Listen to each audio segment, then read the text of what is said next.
राम नवमी 2026 कब है? 26 मार्च या 27 मार्च? 99% लोग हैं कंफ्यूज। जाने शास्त्रों के अनुसार सही दिन व मुहूर्त। भक्तों, साल 2026 की रामनवमी कोई सामान्य रामनवमी नहीं है। इस बार अंतरिक्ष में ग्रहों का एक ऐसा दुर्लभ और रहस्यमय संयोग बन रहा है जो पिछले कई दशकों में नहीं बना, लेकिन इस महासंयोग के बीच एक बहुत बड़ा भ्रम पैदा हो गया है। 26 मार्च या 27 मार्च रामनवमी का सही दिन आखिर कौन सा है? 99% लोग इस बात को लेकर गहरी उलझन में हैं और इसी उलझन के कारण वो एक ऐसी भयंकर गलती करने जा रहे हैं जो उनके पूरे साल की पूजा और साधना का फल एक झटके में नष्ट कर सकती है। अगर आपने गलत दिन व्रत रख लिया या गलत मुहूर्त में पूजा कर ली तो आपकी सारी तपस्या व्यर्थ हो जाएगी। श्री धाम वृंदावन धाम की जय, गौरी गोपाल की जय, राधे राधे। आज हम धर्म सिंधु और निर्णय सिंधु जैसे प्राचीन शास्त्रों के पन्नों को खोलकर इस रहस्य से हमेशा के लिए पर्दा उठाएंगे। लेकिन सबसे महत्वपूर्ण बात वो एक गुप्त मुहूर्त है जो 26 या 27 में से किसी एक दिन केवल 45 मिनट के लिए सक्रिय होगा। उस 45 मिनट में मांगी गई कोई भी प्रार्थना सीधे साकेत धाम तक पहुंचती है और वहां से कभी खाली नहीं लौटती। वो गुप्त मुहूर्त क्या है और किस दिन पड़ेगा ये हम आगे जानेंगे, लेकिन पहले इस रहस्य को सुलझाते हैं कि आखिर ये भ्रम पैदा कैसे हुआ और इसका सटीक समाधान क्या है। भक्त त्योहारों की और ग्रंथों की सही जानकारी के लिए हमारे चैनल व्रतकार्य टीवी को सब्सक्राइब अवश्य करें। चलिए वीडियो शुरू करते हैं। चैत्र नवरात्रि के शुक्ल पक्ष की नवमी तिथि, यही वह पवित्र दिन है जब मर्यादा पुरुषोत्तम भगवान श्री राम ने माता कौशल्या के गर्भ से इस धरती पर अवतार लिया था। ये दिन केवल एक उत्सव मात्र नहीं है, बल्कि ये एक बहुत बड़ी ब्रह्मांडीय घटना है। जब सूर्य मेष राशि में अपनी उच्च अवस्था की ओर बढ़ता है और अन्य ग्रह अपनी शुभ स्थिति में होते हैं, तब रामनवमी का पावन पर्व आता है। साल 2026 में ग्रहों की ये चाल और पंचांग की गणित कुछ इस तरह उलझी हुई है कि नवमी तिथि 2 दिनों में बंट गई है। पंचांग के अनुसार जब भी कोई तिथि 2 दिनों तक चलती है तो सबसे बड़ा सवाल उदया तिथि का आता है। क्या हमें उस दिन व्रत करना चाहिए जिस दिन सुबह सूर्योदय के समय नवमी हो, या उस दिन जब दोपहर के समय नवमी हो? शास्त्र कहते हैं कि भगवान राम का जन्म मध्याह्न काल यानी दोपहर के ठीक मध्य में हुआ था। उस समय आकाश में अर्थ था, इसलिए राम नवमी के लिए उस दिन को सबसे उत्तम माना जाता है। जिस दिन दोपहर के समय नवमी तिथि व्याप्त हो, यही वो पहला सुराग है जो हमें सही दिन तक ले जाएगा। लेकिन कहानी इतनी सीधी नहीं है। इस बार पंचांग की गणना कुछ ऐसे रहस्यमय संकेत दे रही है जिसे समझना हर किसी के बस की बात नहीं है। आइए इस रहस्य की गहराई में जाने से पहले त्रेता युग के उस दिव्य क्षण को याद करते हैं। अयोध्या के रण में गहरी उदासी छाई थी। कोई संतान न होने के कारण राजा दशरथ और उनकी 3 रानियां अत्यंत दुखी थे। तब गुरु वशिष्ठ की सलाह पर डंगी ऋषि ने पुत्र कामेष्ट यज्ञ किया। उस यज्ञ की प्रचंड अग्नि से स्वयं अग्निदेव प्रकट हुए और उन्होंने दिव्य खीर का एक पात्र राजा दशरथ को दिया। राजा ने वो खीर अपनी 3 रानियों में बांट दी और फिर समय अपनी गति से चलता रहा। चैत्र मास आया, प्रकृति एक अलग ही आनंद में झूम उठी। ठंडी और सुगंधित हवाएं चलने लगी। ना ज्यादा गर्मी थी और ना ज्यादा सर्दी। शास्त्रों में वर्णन है कि जिस दिन प्रभु श्री राम का जन्म होने वाला था, उस दिन सूर्य देवता अपने रथ को रोककर आकाश में खड़े हो गए थे वह उस दिव्य दर्शन के लिए लालायित थे। ठीक दोपहर के 12 बजे जब सूर्य आसमान, तब माता कौशल्या के कक्ष में एक अलौकिक प्रकाश फैल गया। शंख और नगाड़े बजने लगे। देवता आकाश से पुष्पों की वर्षा करने लगे। भगवान विष्णु ने अपने चतुर्भुज रूप में माता कौशल्या को दर्शन दिए और फिर एक साधारण शिशु के रूप में रोने की लीला की। ये कोई साधारण जन्म नहीं था, ये उस परम ब्रह्म का अवतरण था जो ब्रह्मांड के कण कण में वास करता है। जिस क्षण भगवान का जन्म हुआ, वह इस ब्रह्मांड में ऊर्जा का एक विशेष चक्र पैदा करता है। इसीलिए शास्त्रों में मध्याह्न काल के मुहूर्त को इतना अधिक महत्व दिया गया है। जो लोग इस रहस्य को नहीं समझते, वो केवल कैलेंडर देखकर किसी भी दिन पूजा कर लेते हैं, लेकिन जो आध्यात्मिक रहस्य को जानते हैं, वह उस सटीक क्षण का इंतजार करते हैं। अब हम साल 2026 की उस गणितीय उलझन की तरफ बढ़ते हैं जिसने बड़े बड़े विद्वानों को भी विचार करने पर मजबूर कर दिया है। चैत्र शुक्ल नवमी तिथि का आरंभ 26 मार्च 2026 को हो रहा है, लेकिन क्या 26 मार्च को सुबह सूर्योदय के समय नवमी है? नहीं। पंचांग की सटीक गणना के अनुसार नवमी तिथि 26 मार्च को सुबह के बाद शुरू हो रही है और यह 27 मार्च तक चलेगी। यहीं पर सारा भ्रम खड़ा होता है। कुछ लोग कह रहे हैं कि 26 मार्च को नवमी शुरू हो जाएगी। कुछ लोग उदया तिथि के सिद्धांत को मानते हुए 27 मार्च पर जोर दे रहे हैं। अगर हम 26 मार्च की बात करें तो उस दिन अष्टमी और नवमी का अद्भुत मिलन हो रहा है।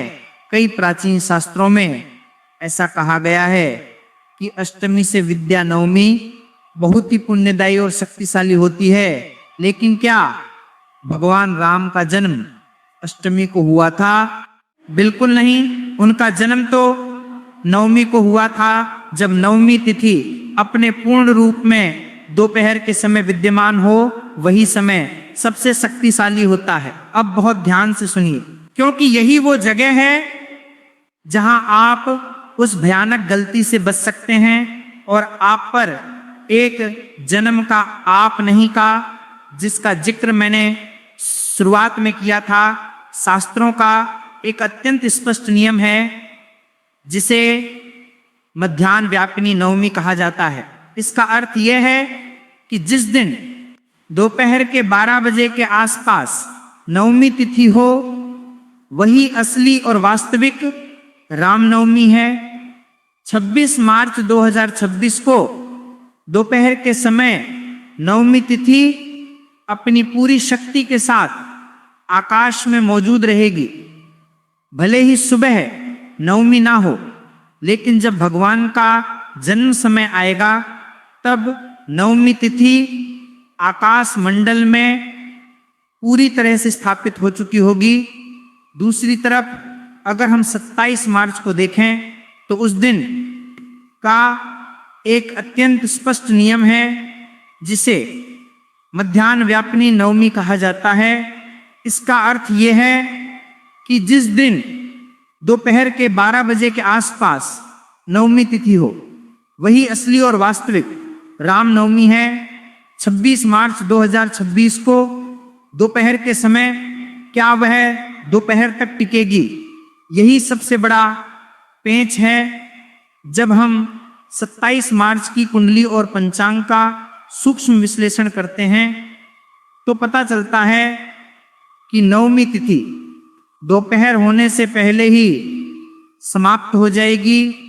इसका सीधा सा मतलब है कि 27 मार्च को दोपहर के समय दशमी तिथि आ जाएगी। अब आप ही सोचिए, क्या दशमी तिथि के दोपहर में राम जन्म का उत्सव मनाना शास्त्रों के अनुकूल होगा, कदापि नहीं। यही वो गुप्त सत्य है जिसे समझने में लोग अक्सर भारी भूल कर देते हैं। उदया तिथि का नियम हर व्रत में लागू नहीं होता है। राम नवमी एक समय भगवान का जन्म हुआ था, उस समय की तिथि को ही सर्वोपरि माना जाता है। इसीलिए शास्त्रों के कठोर नियमों, निर्णय सिंधु और धर्म सिंधु के प्रामाणिक श्लोकों के अनुसार साल 2026 में राम नवमी का महाव्रत और उत्सव 26 मार्च को ही मनाना पूर्ण रूप से शास्त्र सम्मत और अत्यधिक फलदायी होगा। 27 मार्च को व्रत रखने वाले लोग अज्ञानतावश दशमी तिथि के प्रभाव में आ जाएंगे, उन्हें कभी प्राप्त नहीं हो सकेगी। बात करते हैं उस सबसे रहस्यमय और शक्तिशाली मुहूर्त की, जिसका वादा मैंने आपसे शुरुआत में किया था। 26 मार्च 2026 को जब आप व्रत रखेंगे और पूजा की तैयारी करेंगे तो आपको एक विशेष समय का बहुत ध्यान रखना है। ये वो समय है जब ब्रह्मांडीय ऊर्जा अपने चरम शिखर पर होगी। ये वो 45 मिनट का अमूल्य समय है जब आकाश से साक्षात कृपा बरसती है। ये समय है मार्च को सुबह 11:20 से लेकर दोपहर 1:10 तक पूजा का अति शुभ समय रहेगा। लेकिन इसके बीच में ठीक दोपहर 12 बजे के आसपास का जो समय है वो सबसे ज्यादा जागृत समय है। 11:45 से लेकर दोपहर 12:30 तक ये वो 45 मिनट की चमत्कारी खिड़की है जिसके दौरान आपको अपनी मुख्य पूजा संपन्न करनी है। इस समय आप जो भी मैं कई 100 गुना होकर आपको वापिस मिलेगी। इस समय ध्यान लगाने से मन के सारे अंधकार मिट जाते हैं और भगवान श्री राम की असीम कृपा सीधे प्राप्त होती है। इस विशेष मुहूर्त में पूजा करने की विधि भी बहुत खास और अचूक है। आपको सुबह जल्दी उठकर स्नान करना है, स्वच्छ और हो सके तो पीले वस्त्र धारण करने हैं। अपने घर के मंदिर को अच्छी तरह से साफ करें।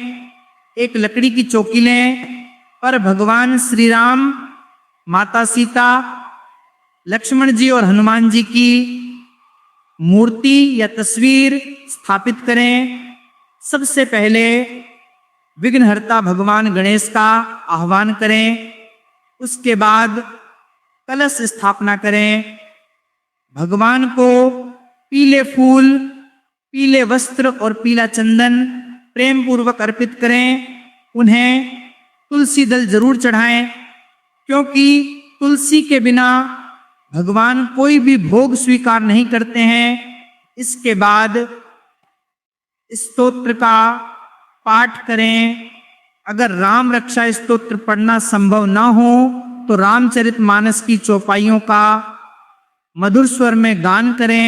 भय प्रगट कृपाला, दीन दयाला, कौशल्या हितकारी, इस अद्भुत छंद का पाठ करना इस दिन सबसे ज्यादा फलदायी माना जाता है। और जब घड़ी की सुइयां दोपहर के ठीक 12 बजे, तब अपने हाथ में फूल और अक्षत लेकर भगवान का ध्यान करें और उन्हें पूर्ण श्रद्धा पूर्वक के सभी सदस्यों को प्रसाद बांटें। रामनवमी केवल एक दिन का साधारण उपवास नहीं है, ये अपने भीतर सोए हुए राम को जगाने का दिन है। राम का अर्थ ही है वह दिव्य प्रकाश जो हमारे मन के अज्ञान रूपी अंधकार को दूर करे। आज के इस कलयुग में जहां चारों तरफ नकारात्मकता, क्रोध और तनाव फैला हुआ है, वहां राम नाम ही एकमात्र ऐसा मजबूत सहारा है जो हमें भवसागर से पार लगा सकता है। भगवान शिव स्वयं राम नाम का निरंतर जाप करते हैं। काशी में जब कोई प्राणी अपने प्राण त्यागता है, उसके कान में तारक मंत्र के रूप में राम नाम ही कहते हैं, जिससे उस जीव को मोक्ष की प्राप्ति होती है। हनुमान जी जो चिरंजीवी हैं, वह आज भी अदृश्य रूप में वहीं उपस्थित होते हैं जहां राम कथा हो रही होती है या राम नाम का संकीर्तन हो रहा होता है। राम का अर्थ ही है वह दिव्य प्रकाश जो हमारे मन के अज्ञान रूपी अंधकार को दूर करे। आज के इस कलयुग में जहां चारों तरफ वहां राम नाम ही एकमात्र ऐसा मजबूत सहारा है जो हमें भवसागर से पार लगा सकता है। भगवान शिव स्वयं राम नाम का निरंतर जाप करते हैं। इसलिए 26 मार्च के दिन अपने चंचल मन को पूरी तरह से राम के चरणों में समर्पित कर दें। दुनियादारी की सारी चिंताओं को कुछ समय के लिए भूल जाएं। ये दिन बार बार नहीं आता। ग्रहों का जो दुर्लभ संयोजन दोनों तरह की प्रगतियों के लिए एक स्वर्णिम अवसर है। याद रखें, व्रत का अर्थ केवल भूखा रहना या अन्न छोड़ना नहीं है। व्रत का अर्थ है एक दृढ़ संकल्प लेना, अपने भीतर के दुर्गुणों को हमेशा के लिए छोड़ने का संकल्प। भगवान राम ने अपने जीवन में जो उच्च आदर्श स्थापित किए, उन्हें अपने जीवन में उतारने का संकल्प। राम ने एक आदर्श पुत्र, एक आदर्श भाई, एक उनके गुणों का एक छोटा सा अंश भी अपने भीतर ले आए तो हमारा जीवन पूरी तरह से सार्थक हो जाएगा। बहुत से लोग व्रत के दौरान बेवजह क्रोध करते हैं, झूठ बोलते हैं या दूसरों की निंदा करते हैं। ऐसा करने से व्रत का सारा महान पुण्य उसी क्षण नष्ट हो जाता है। इसलिए 26 मार्च को अपने मन, वचन और कर्म से पूरी तरह पवित्र रहें। किसी का दिल न दुखाएं। हो सके तो उस दिन किसी गरीब या जरूरतमंद की मदद जरूर करें। भगवान राम अगर सबरी के झूठे बेर प्रेम से खा सकते हैं तो वह आपके सच्चे भाव से एक छोटे से फूल से भी प्रसन्न हो जाएंगे। उन्हें आपकी किसी महंगी वस्तु की कोई आवश्यकता नहीं है। उन्हें केवल और केवल आपके सच्चे प्रेम की आवश्यकता है। क्या आपने कभी गहराई से सोचा है कि भगवान राम का जन्म सूर्य वंश में ही क्यों हुआ? सूर्य प्रकाश का प्रतीक है, सूर्य अनंत ऊर्जा का प्रतीक है और सूर्य बिना किसी भेदभाव के पूरी सृष्टि को अपना प्रकाश देता है। भगवान राज्य में, जिसे हम राम राज्य कहते हैं, कोई दुखी नहीं था, कोई दरिद्र नहीं था। प्रकृति अपने पूर्ण यौवन पर थी। रामनवमी का ये पावन पर्व हमें उसी राम राज्य की याद दिलाता है। जब हम 26 मार्च 2026 को दोपहर 12 बजे भगवान की आरती उतार रहे होंगे तो हमें ये प्रार्थना भी करनी चाहिए कि हे प्रभु, हमारे मन के भीतर भी एक ऐसे ही राम राज्य की स्थापना हो। हमारे विचारों में मैं धर्म हो। चैत्र नवरात्रि का ये 9वां दिन माता सिद्धिदात्री का भी दिन है। माता सिद्धिदात्री सभी प्रकार की सिद्धियों और शक्तियों को प्रदान करने वाली महान देवी हैं। जब हम राम नवमी का व्रत करते हैं तो हमें स्वतः ही माता की असीम कृपा भी प्राप्त हो जाती है। यह शक्ति और भक्ति का एक बहुत ही अद्भुत संगम है जिसे शब्दों में बयां करना कठिन है। जो लोग अभी भी 27 मार्च को लेकर अपनी जिद पर अड़े हुए हैं, उन्हें यह गहराई से समझना चाहिए कि ज्योतिष और पंचांग एक बहुत ही गूढ़ विज्ञान है। ये केवल कैलेंडर के पन्ने पलटने और दिन गिनने का काम नहीं है, बल्कि ये सूर्य और चंद्रमा की गति, नक्षत्रों की स्थिति और उनके मानव जीवन पर पड़ने वाले प्रभाव का अत्यंत सूक्ष्म अध्ययन है। हमारे महान ऋषियों ने जो नियम बनाए हैं वे प्रकृति के नियमों के बिल्कुल अनुकूल हैं। मध्याह्न काल में जब सूर्य अपने पूरे तेज के साथ चमकता है, तब वातावरण में तमस और रजस का प्रभाव की प्रधानता सबसे अधिक होती है। यही वो समय है जब परमात्मा के साथ जुड़ना सबसे आसान होता है। इसलिए 26 मार्च की उस पवित्र दोपहर को किसी भी कीमत पर व्यर्थ न जाने दें। अगर आप किसी कारणवश पूरा दिन व्रत नहीं रख सकते हैं तो कम से कम उस विशेष 45 मिनट के मुहूर्त में भगवान का स्मरण जरूर करें। एक घी का दीपक प्रज्वलित करें और सच्चे मन से श्री रामाय नमः का जाप करें। आपका ये छोटा सा प्रयास भी आपके जीवन में एक बहुत बड़ा बदलाव ला सकता है। भक्तों का बहुत बहुत धन्यवाद। आज की वीडियो में आपको जानकारी तो मिली गई होगी कि हमारे ग्रंथों के अनुसार रामनवमी कब है, तो हमारे चैनल को सब्सक्राइब करें, वीडियो को लाइक करें। बोलिए राधे राधे, माता लक्ष्मी की जय, भगवान श्री राम की जय, प्रभु श्री रामचंद्र महाराज की जय हो, गंगा मैया की जय हो, सनातन धर्म की जय हो।